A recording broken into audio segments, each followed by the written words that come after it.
Shalom, and welcome to Episode 5 of the Great Tribulation. Secrets Revealed.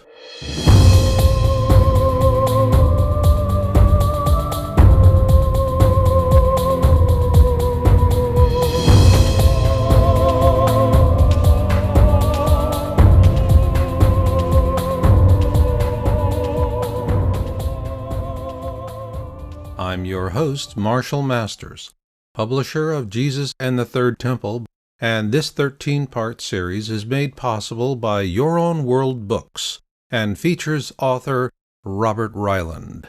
And now we begin with the first part of Episode 5, Secrets Revealed.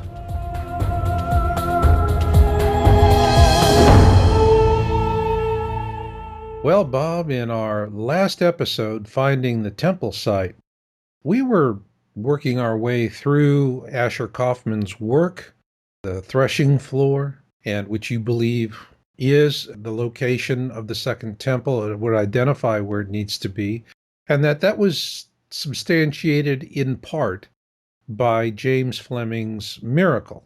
Now, this is a really critical issue as to the location of the temple itself, and for that reason, now that we're in this episode, Secrets Revealed, I really want you to connect the dots, if you can, between Asher Kaufman, James Fleming, and Nicanor's Gate, the East Gate. Describe the significant details of the East Gate, and if you can, connect the dots, whatever dots you can, to Kaufman and Fleming. As I said, when I returned from my first trip to Jerusalem, shortly afterward I found out about Asher Kaufman's discovery of the Holy of Holies on the Temple Mount. And so the first thing I did, I got out my Jerusalem tourist map and I drew a line east of the Dome of the Tablets. And sure enough, it goes up to the Mount of Olives and intersects the Chapel of the Ascension, which is actually Islamic mosque, but it is the traditional place of his ascension. I believe that they're a few meters off, but we don't argue about that. But the threshing floor is a threshing floor. It meets all of the descriptions that anybody would have for a threshing floor. It's about 4 finger breadths above foundation stones, above bedrock, and it is circular in shape, and it is relatively smooth. It's where they would flail the grain and separate the seed fruit from the chaff and leaves and stems. And it meets that description in every respect. If you were to remove the cupola that covers over it and the stones on the Temple Mount that surround it, that's what you would see, a round stone surface raised about 4 finger breadths above the ground, and it would meet the picture of a threshing floor. And the threshing floor and the east gate of the temple, which is where Nicanor's Gate was, a huge gate that was at the eastern boundary of the court, and a gate that Fleming discovered would all be in a line. Talk about connecting dots. It would be dot, dot, dot. Kind of like sacred geometry. Exactly. Okay. We already know God likes numerology, right? Exactly. So why not sacred geometry? There are a lot of miracles about Nicanor's Gate. Well, then we really need to drill into this some more. He says that sure enough, as everybody has always said, the temple stood at where the Dome of the Rock is now, and his biggest proving point is there's a rectangular-shaped hole in the top of the rock. Mm-hmm. Well, 2 things are wrong with that. That's fine. First thing is that the foundation stone, the Shatia, where the ark rested, was not a hole. It was above ground. 4 finger breadths, like a threshing floor. And the other one is, like we were talking about in the last session, I believe, the long axis of this whole rectangular hole that he has found is in the wrong direction. So And I found countless other things. I'd like to delve into this a little further here for a few more minutes because when there's criticism of Asher Kaufman's work and of your work, Yeah. his name always jumps up there. And of course, he's much beloved of the dogmaites. So you're never getting a chance to really respond. So take a few minutes to note some of the other things that you have found in his research that he simply cannot substantiate claims. Okay, one of them is we know from Mido in the Talmud that the 13 steps that went up from the court of the women up to the court of the Israelites were half cubit in height. What's a cubit? How do you define the length of a cubit? And now you're getting into a really... Isn't that a dicey one? It's like, remember that old Bill Cosby thing? Juba, you build an ark by so many cubits. Right. What's a cubit? And everyone's still wondering, is a cubit an arm's length? The Moses cubit is the one that has the most credibility in Talmud, and it is what Asher Kaufman has used. And he went up there on the Temple Mount and measured some ashlars, and sure enough, they were cubits in accordance with that Moses cubit. And Moses cubit is, define that for the listeners, so that people can get an idea of distance here. What's the length of it? Just offhand, an arm's length, it's approximately an arm's length from fingertip to elbow, yeah. Okay. That's approximate. That gives us a good feel for... But Rittmeyer used what he called a royal cubit, which is 25 inches long and huge. And he based that on the fact that finding out that they're in ancient dimensions of the Temple Mount, there was 500 by 500 cubits, and he divided that up from some dimensions he found up there, and sure enough, he came up with royal cubit. Now, where does the royal cubit come from? There is some history of it way back. I don't remember who it is, but it doesn't have any history in Judaism, but in other societies, it was used to some extent. Would it have been common in those times? No. In other words, they would have never used a measuring system that was not their own. Right. So it would have been cubits a la Moses, not cubits a la Royale. Yes. Got it. Where I really got on his case, and oh boy, he was irate. We had quite an exchange through the mail. He called me an errant schoolboy who hadn't done his homework. Usually when people say things like that, it's because the emperor has no clothes, but sorry for the interruption. He has his sandals, but not the rest. That's it. First century Israelites were not very tall in stature. In fact, Yeshua ben Yosef was pretty tall, according to the measurements of the man that's on the shroud. But the ordinary, everyday Israelite was a pretty small guy. And using even Moses' cubit, which is like about 17 or 18 inches, a 9-inch step that's not easy for today's 6-footers, especially without a railing or a banister. And I pointed that out, and he said, well, the ladder on his son's bunk beds is only about that, and they have no effort at all in climbing up. And I pointed out to him, it's interesting to note the difference in mental approach between an engineer and an architectural draftsman. The leverage that you have climbing a ladder is a whole lot different than climbing stairs without a banister or a railing. Right. Another one that Rittmeyer pulls up is when you plot his distance from the rock that he points out under the dome of the rock, due east over to the Mount of Olives, a Sabbath limit, which is where the Kohen, the priest, would have stood as he sprinkled the blood of the red heifer 7 times toward the tabernacle. When you look at the contour lines of the nice Mount of Olives, at that distance, he would have to look through the Mount of Olives in order to see the door of the temple. Whereas you go over to where Kaufman's position for the Kohen is, it's all in the contour lines. The contour lines settle the whole thing as far as I'm concerned.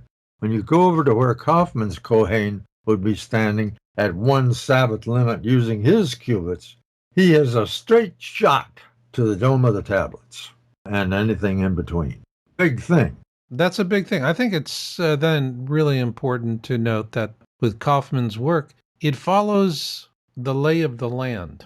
Right.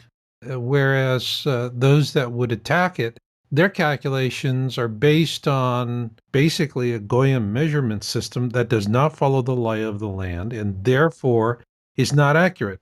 They're looking for what they want to find.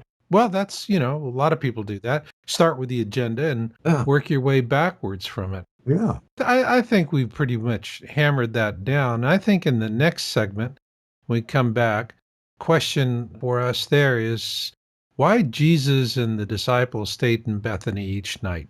Let's talk about the leper haven. Yes.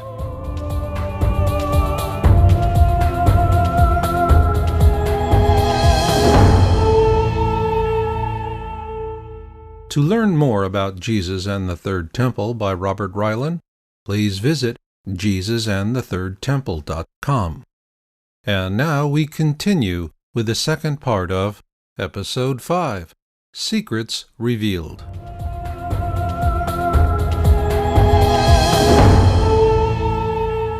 In the last segment, Bob, we were talking about Nicanor's Gate, the East Gate. And I thought the story was really fascinating that, they're bringing it, they toss it over the ship because of the prevailing winds and the storm, and they dock, and sure enough, this thing is floating underneath the boat and comes up. And hello, that had to be quite a surprise. But now let's talk about weather and how it plays into things, because I think weather, sure to me, is starting to be more of a very serious thing, not just an incidental causality, particularly with the Bethany leper haven and why Jesus and the 12 disciples stayed there, because as I recall it, the ancient Jews felt that leprosy was carried on the wind. It was an airborne disease. Yes. So why don't you tell us about that? Why is it that Jesus stayed in Bethany each night when there's a leper colony? What gave him the reason to go against the prevailing wisdom of the day, so to speak? I believe that he did it in order to show that he was the law himself, and that he had the authority to do that. He probably further irritated Rabbinate by not being purified each time he went back into Jerusalem after being in that leper colony. There's nothing that says that, but I think that's just the way he did things. He would taunt them. He used to call them names even. What kind of names? Vipers, hypocrites, all kinds of names like that. In the gospel are recorded where he was talking about weather. One of the most famous weather forecast axioms that boaters like myself know about is red sun at morning, sailor take warning. Red sun at night, sailor's delight.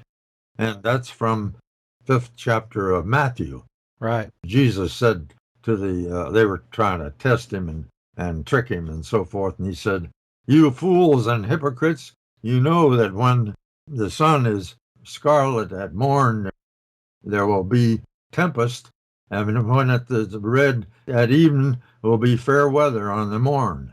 But you don't recognize the Son of Man when he's standing right before you." Holy mackerel. That's been around a long time. Okay. And it really is true. Okay. If you're a boater, it's a good thing to know. Well, give me more background on the leper colony, because I find this to be rather interesting. Yeah. Hollywood doesn't do a Jesus film without lepers. Well, Simon the leper lived in Bethany. Lazarus lived in Bethany. He probably had leprosy also. And the leprosy that they talk about in the scripture is not Hansen's disease. It was almost any kind of a skin ailment.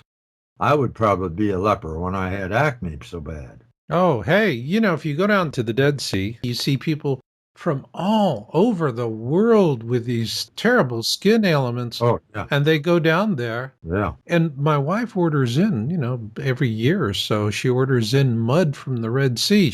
She's got one little spot on her chin, and it just really, really works and takes care of it better than Yeah, anything she could buy in the store. And it's just good old mud from Israel. I believe it. I was injured on the farm one Mm-hmm. summer when I was about 12. Mm-hmm. Tongue on a mowing machine broke and threw me into a blackberry bush and tore up my hand and my arm. And shortly after that, we drove from the farm in Illinois down to Daytona Beach. And I went in swimming there in Daytona Beach, and that hand and arm healed up just like overnight. Yeah, I've done that too. I've healed wounds with sea salt. Yeah. Just going out and swimming in the ocean, it'll flush out an infected wound. But Bethany was not like the leper colony that you saw Ben-Hur, the movie starring Charlton Heston, where they showed his mother and his sister. I know the scene. Yeah. Yeah, that was not the leper colony in Jerusalem. It was in Bethany.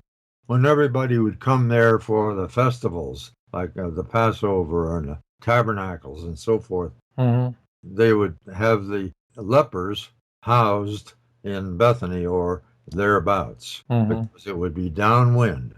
And as I say, you're not allowed to walk within 4 cubits downwind of a leper. If the wind was blowing, you had to stay 100 cubits. That's like 75 feet or something like that. Yeah, that's quite a distance. Yeah. But they had a lot of things relating to weather. A lot of people make the excuse about Methuselah. He lived 969 years. Well, they counted years differently in those days. As Pat Paulson would say, I won't say it, but they knew about the seasons of the year, winter, summer, and so on. They knew about the seasons of the year. They counted years the same way we count them Mhm. until God came along and gave them the lunar calendar, and then it was a little bit different. And later on they had to throw in some extra months in order to catch up with the astronomical calendar, and you know all about that. Mhm. But Bethany was the local leper haven. Its beloved archaeologist and General Yagel Yadin for having led me to that fact. Mm. After reading it in his article, I zeroed in on it more in Talmud and Midrash. Mhm. I have a secret weapon with Talmud and Midrash. I have CD-ROM Mhm.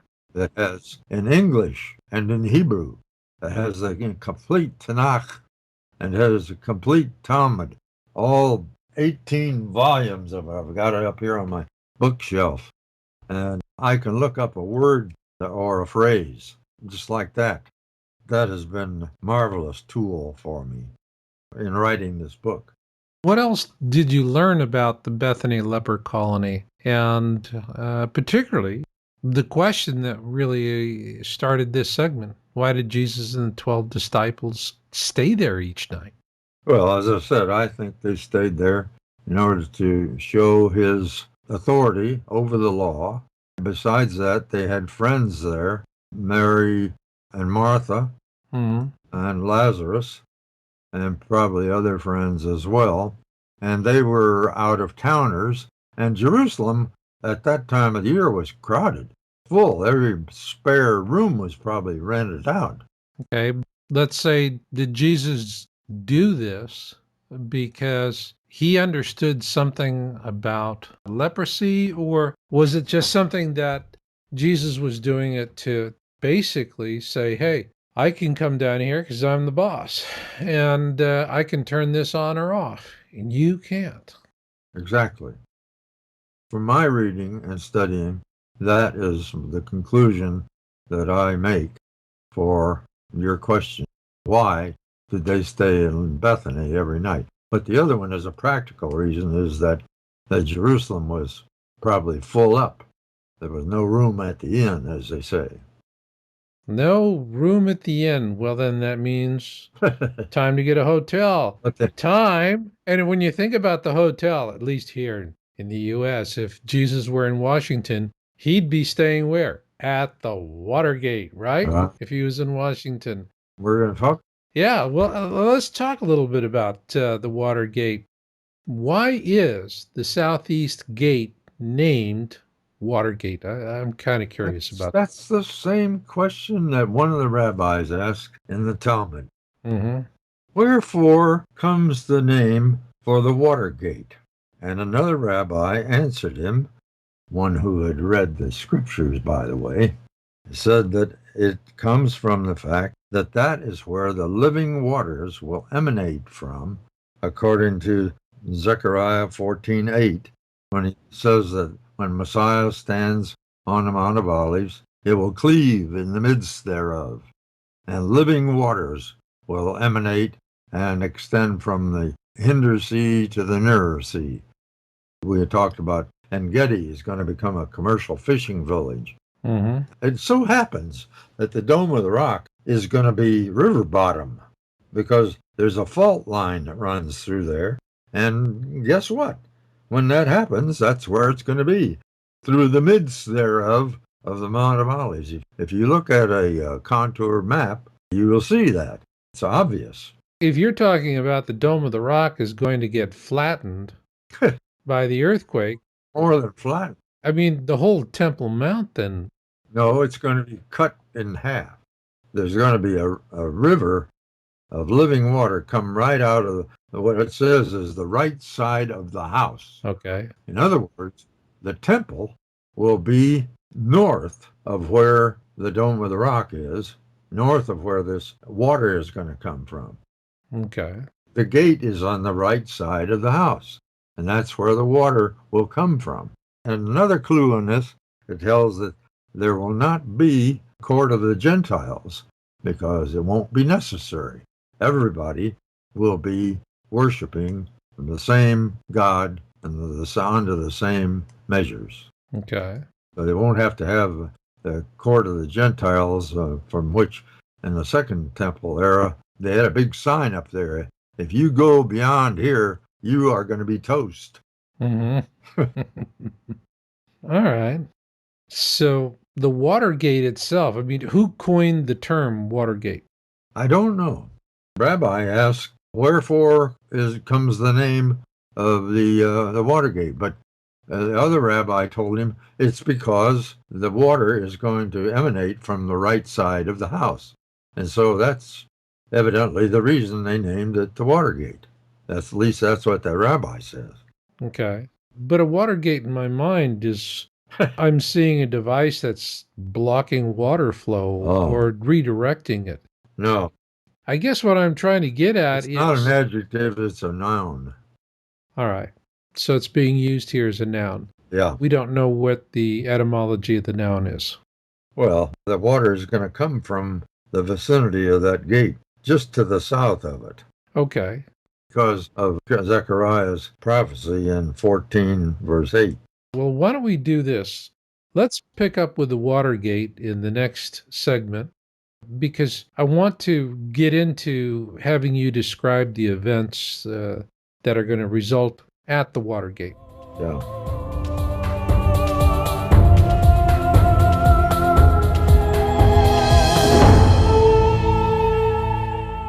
To learn more about Jesus and the Third Temple by Robert Ryland, please visit JesusandTheThirdTemple.com. And now we continue with the third and final part of Episode 5, Secrets Revealed.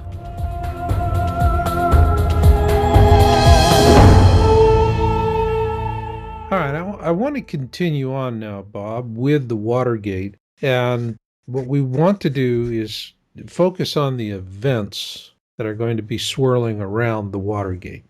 Give us an idea of that. Well, let's use your term again by connecting the dots. Okay. If you look at a contoured map, as I mentioned earlier, of Jerusalem and the Mount of Olives.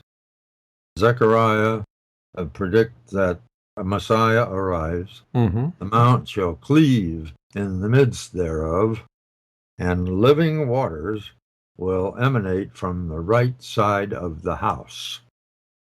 Now, that phrase implies that there will be a temple standing there when Messiah comes. We just answered an earlier question, didn't we? We did, but I'm curious about this because you're saying it's going to cleave. Did you do any geological analysis on the Temple Mount with a focus on fault lines, so either dormant or active? Yes. Geologists have confirmed that there is a fault line through there. Oil exploration geologists were the first ones to find this. This was several decades ago. And I remember at the time, some evangelicals said, well, imagine that. As if we didn't know. Hello, hello, hello. But the geologists have also said, and I included references in my book, Mm-hmm.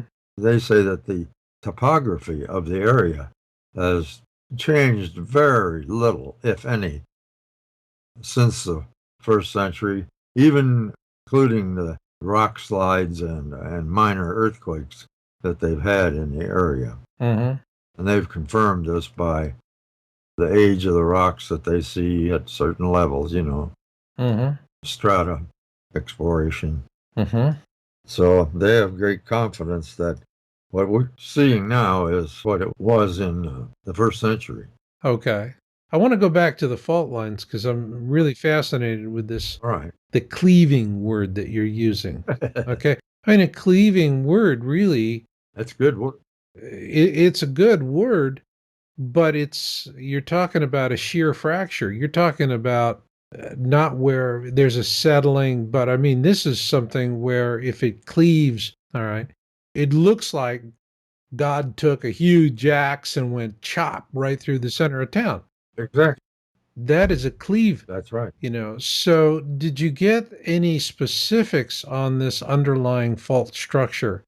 There are a couple of things that tell us this will be cleavage, no pun intended.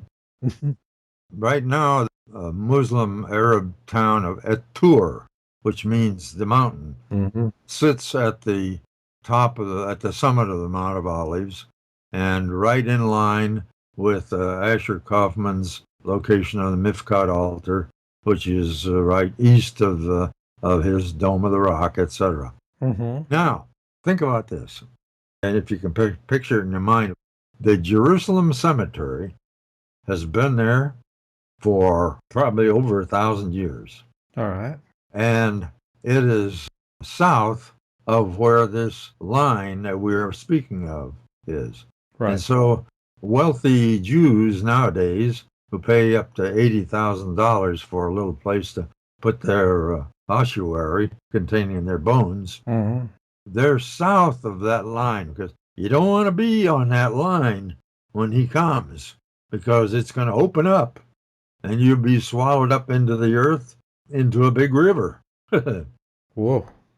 passes by the right side of the house. This is a big, big quake event to do something like this. Oh, yeah. You sure would be interested to do more research on those fault lines that are underneath there. Tell us more about the events. When Messiah alights on the Mount of Olives, Mm-hmm. and that cleave in the midst thereof occurs, it will open up across the Temple Mount as well, Mm-hmm. at least partway into the city, I would expect. I'm speculating here. I don't think it's going to cut Jerusalem in half. There's nothing that says that. But anyway, it does say that the water is going to emanate from the right side of the house, and that's why they call that the water gate. Mm-hmm. So the cleave, as we describe it, would extend from near the Dome of the Rock, between the Dome of the Rock and where the water gate would be, which would be east of the tablets, some distance. Give us an idea of what you think that distance is. You're talking about a really powerful fracture. The length of the cleave? Yeah. Uh-huh. Okay. It would be about a couple of miles Whoa. because on the backside of the Mount of Olives, it descends back down to a lower level, similar to the depth of the Kidron Valley. Mm-hmm. It says the water will extend from Hinder Sea to the Nearer Sea, and that means from the Mediterranean to the Euphrates River. But it's apparently going to come from a huge aquifer that's under the right side of the house where the water gate would be. And sure enough, recently, Israeli geologists have found an aquifer that they say is of interminable volume. It's so huge, Wow. they can't put a limit on it. Wow. There's a lots of water down there, Wow. and it's going to come up when that earthquake occurs. And that earthquake is going to be worldwide. There will not be a wall standing. Wow. Wow. If that's a worldwide earthquake, man, that's an event we haven't even experienced yet. That's before Messiah arrives. Wow. Anything else that happens before Messiah arrives in relationship to anything that we've discussed so far in this episode? Well, this relates a little bit to the Jewish rapture we talked about earlier, because God tells them that He's going to bring them to Jerusalem on Rosh Hashanah. That's 10 days before the Messiah will arrive. And the people that are down in Poughkeepsie, New York, or Southampton, South Africa, say, "Hey, wait a minute. It says we're going to break through the soil and rise. You mean I got to burrow through the earth to Jerusalem? That's going to be painful and very difficult." And the rabbis say, "No, no, no, no, no, not to worry. We'll give you some soil from the Mount of Olives, and you can sprinkle that on the shroud over your body on the grave. And a deal is a deal, right? The Mount of Olives, you'll break through the soil on the Mount of Olives, and you'll go to Jerusalem through the air." And that's sort of the way God describes it in the prophecies. Prophecies, plural. There are several of them, about 4 or 5 of them. 2 of them are in the book of Isaiah. Okay. The great trumpet will sound, the shofar. Mm-hmm. I will bring thee up out of thy graves, and I'll say to the east, "Give up my people." I will say to the north, "Let my people come." And He's going to gather up all the Jews living and dead, the righteous Jews, the ones whose names are inscribed in the book will be what they call the elect, righteous Jews who are inscribed in the book of life. And they will be taken to Jerusalem, like what I call the Jewish rapture. I think that's one of the most wonderful passages in the Bible. I just discovered it not too long ago, well, when I was writing the book. Mm-hmm. Comes from reading the Bible. Duh. All right, Bob. I wanted to take a moment to talk about the 3 veils in the Second Temple, specifically which veil the centurion saw, as it stated, rent in twain. And it's a short one, but let's cover it. The veil is really not what we would call a veil. It was actually a Babylonian curtain, Mm-hmm. and it was as thick as a man's hand. And it took 300 priests to lift it and to immerse it in water to clean it. It was extremely heavy. Mm-hmm. That is the veil that the centurion saw rent in twain. However, there are 2 more veils separated the Holy of Holies from the holy place. Unlike Solomon's temple, in Solomon's temple, and of course in the tabernacle, they only had 1 veil that separated the 2 chambers. But my theory is, and I wrote about it in the book, that the reason the centurion and his men were terrified, I mean, it says in Matthew 27:51 through 55, and when they saw those things that happened, they were terrified, and they said, "Surely this man was the Son of God." You mean to tell me that Roman foot soldiers are going to be scared by a little earthquake and some graves that were opened and a veil over there on the Jews' temple split in two. Come on. When that veil split in two, my rationalization is that it also caused the other two veils separating the Holy of Holies from the holy place, either their lintels collapsed or they also rent in twain, and the glory of the Lord, Shekinah, brilliant light, brighter than the light of the sun, shone through there. Otherwise, they would not have been able to see that the veil was rent in twain. It's 3 o'clock in the afternoon, and they're facing into the sun, and there's a big porch, 20 feet square, over the door, and it would be black in the shade. They wouldn't be able to see that unless the light were shining through it. Mm-hmm. Then they would know that the veil had been rent in twain. They couldn't go into the temple and see it after chow that evening. There's no other way that they could have seen it unless they were standing at the place of the Mifkat altar.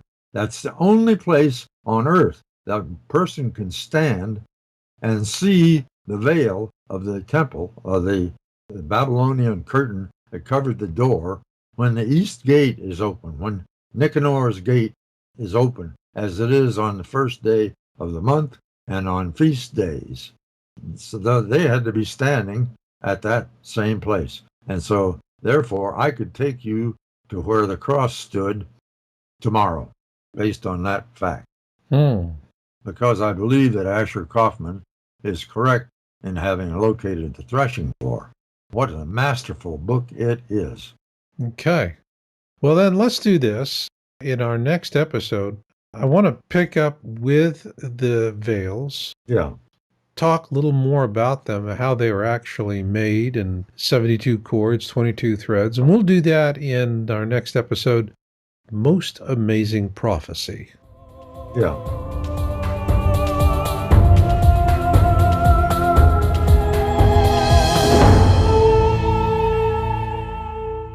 This concludes Episode 5, Secrets Revealed. Next up, please join us for Episode 6, The Most Amazing Prophecy. To learn more about Jesus and the Third Temple by Robert Ryland, please visit JesusandTheThirdTemple.com.